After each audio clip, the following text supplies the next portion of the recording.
बड़े बड़े सेलिब्रिटीज हमेशा आईफोन क्यों यूज करते हैं, इसके पीछे छुपा है एक गहरा राज। नॉर्थ कोरिया के इस हैकर ने बांग्लादेश के एक बैंक से 7,000 करोड़ रुपए चुरा लिए। चोरी की प्लानिंग जानकर आप भी हैरान हो जाएंगे। शाहरुख खान कभी भी डीडीएलजे में काम करना नहीं चाहते थे, लेकिन बाद में उन्होंने जिस वजह से ये मूवी की, जानकर होश उड़ जाएंगे आपके। साल 2016 में नॉर्थ कोरिया के एक हैकर ने बांग्लादेश के नेशनल बैंक से 7,000 करोड़ रुपए उड़ा दिए, लेकिन उसके चोरी करने का तरीके ने लोगों को हैरान करके रख दिया। चोरी की शुरुआत होती है एक प्रिंटर से। बैंक का प्रिंटर एक दिन अचानक से बिगड़ जाता है, लेकिन बैंक के कर्मचारियों को लगा कि ये कोई तकनीकी दिक्कत है और कोई बड़ी मुसीबत नहीं। लेकिन ये कोई आम प्रिंटर नहीं था। इसी प्रिंटर से बैंक में आने वाले और यहाँ से बाहर ट्रांसफर किए जाने वाले करोड़ों रुपए के ट्रांजैक्शंस रिकॉर्ड का प्रिंट आउट निकलता था। लेकिन चौंकाने वाली बात ये पता चली कि प्रिंटर खराब नहीं हुआ था, बल्कि उसे इस हैकर ने हैक कर लिया था, जिससे जब वो पैसे उड़ाए तो किसी को खबर न लगे। इस चोरी की प्लानिंग ये हैकर 1 साल से कर रहा था, जिसके लिए उसने इस बैंक के मेल में जॉब के बहाने से अपना रेज्यूमे भेजा, लेकिन उसमें एक वायरस भी डाल दिया,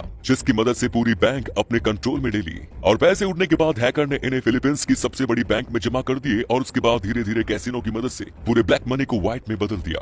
आपने देखा होगा कि बड़े बड़े सेलिब्रिटीज हमेशा आईफोन का ही यूज करते हैं, लेकिन ये लोग आखिर आईफोन ही क्यों यूज करते हैं, कोई और फोन क्यों नहीं? इसके पीछे सबसे बड़ा कारण है सिक्योरिटी। अगर बात की जाए सिक्योरिटी की, तो इस मामले में एप्पल को कोई भी टक्कर नहीं दे सकता। एप्पल के जितने भी डिवाइस है, उनका सिक्योरिटी सिस्टम बहुत ही मजबूत होता है। आपने आए दिन सुना होगा कि किसी का इंस्टाग्राम अकाउंट हैक हो गया या फिर किसी का ट्विटर अकाउंट हैक हो गया है। तो इन सभी चीजों से बचने के लिए भी सेलिब्रिटी एंड्रॉइड की जगह आईफोन यूज करते हैं। दूसरा रीजन है कि आईफोन काफी महंगे होते हैं, जिसकी वजह से बहुत कम लोग इसे खरीदते हैं। और एप्पल एक ऐसा ब्रांड है जिसे देखकर लोगों को लगता है कि सामने वाला बहुत अमीर है और इसके पास बहुत पैसा है। आईफोन को रईस होने की पहचान माना जाता है। डीडीएलजे मूवी ने शाहरुख खान के करियर को एक नई ऊंचाई पर पहुंचा दिया था, लेकिन आप जानकर चौंक जाएंगे कि इस मूवी के डायरेक्टर आदित्य चोपड़ा शाहरुख खान को लेना ही नहीं चाहते थे। उन्होंने शाहरुख खान की जगह हॉलीवुड स्टार टॉम क्रूज को इस मूवी में लेने का मन बना लिया था, लेकिन यश चोपड़ा ने उन्हें समझाया कि टॉम के साथ इंडिया की ऑडियंस कनेक्ट नहीं रहेगी। जब जाकर उन्होंने शाहरुख से बात की, लेकिन चौंकाने वाली बात यह है कि शाहरुख को मूवी की स्टोरी अच्छी नहीं लगी, क्योंकि 90s में सलमान और आमिर की इमेज लवर बॉय की थी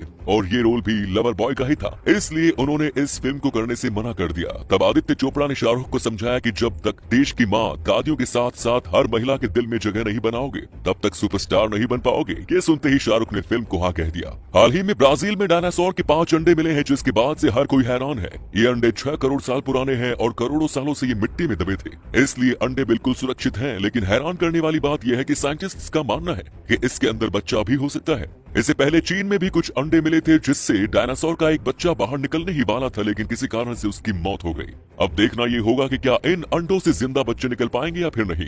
अगर ऐसा हुआ तो धरती पर एक दिन फिर से डायनासोर का राज होने वाला है। जापान में हर साल लाखों लोग गायब हो रहे हैं, लेकिन इसके पीछे का कारण सच में हैरान कर देने वाला है। अक्सर आपने ऐसे लोग देखे होंगे जो जिंदगी से परेशान होकर नया जीवन शुरू करने के बारे में सोचते हैं, लेकिन जापान में सच में ये हो क्या रहा है? यहाँ पर हर साल लाखों लोग जिंदगी से परेशान होकर अपना सब कुछ छोड़ देते हैं और एक नई जिंदगी शुरू करने के लिए अपना घर, परिवार और नौकरी तक छोड़कर अचानक गायब हो जाते हैं। हैरानी की बात तो यह है कि इसके लिए वहाँ पर बाकायदा कंपनियां हैं जो गायब करने के लिए लोगों से मोटा पैसा लेती है। ज्यादातर मामलों में लोगों को ढूंढने पर भी कोई सुराग नहीं मिल पाता। कभी अपने परिवार को पीछे मुड़कर ना देखने वाले इन्हीं लोगों को जापान में जोहात्सु कहते हैं। और तमिलनाडु में जहाँ 2 औरतें टीवी नाटक देखने में मगन थी, वो भी इतनी तेज आवाज में कि उनके घर में चोर घुस गए और उन्हें कुछ पता ही नहीं चला। दोनों ने घर का मेन गेट खुला छोड़ रखा था, जिससे चोर अंदर घुस गए और दोनों के गले में चाकू लगा के अलमारी की चाबी भी निकलवा ली। अलमारी खोली तो उसमें से 19 लाख कीमत के सोने गहने रखे हुए थे और चोर बिना देर किए पूरे गहने लेके फरार हो